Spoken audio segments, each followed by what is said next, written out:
مې په دنیا وباخېنا په آخرت دا وطن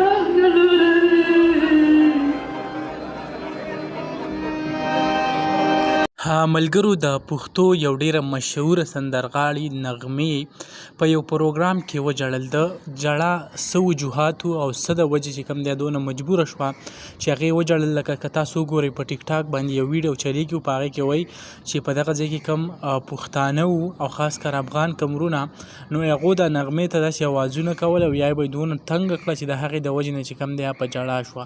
خو حالانکې کومه خبره چې د هغه دارنګې نه ده.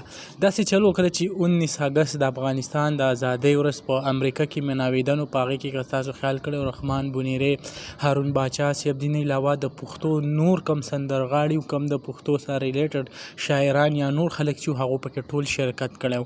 په دغو کې چې کوم دی نغمې هم شرکت کړی و. نو نغمه چې کله سټیج ته پاسېده او د پښتو داسې یو ګانې ویل او هغه هم د افغانستان په ازادۍ په حوالې سره نو کم داسې چې شروع وشو نو د هغې نه پس چې کوم دی بیا په جړا شو. دا ویډیو تاسو په سر کې و هم کته چې د هغې له سببه چې کوم دی صرف دې باندې جړا شوه چې زموږ افغانستان لکه موږ نن د ازادۍ ورځ مناوو او زموږ په افغانستان کې چې کوم دی هغه وایي کم حالات روان دي نو په دغې باندې چې کوم دی هغه جړا کړې وه. نو دغه ویډیو او دغه معلوماتو ما غوښتل تاسو سره شریک کړم. انشاءالله بل ویډیو کې ملایو. الله حافظ.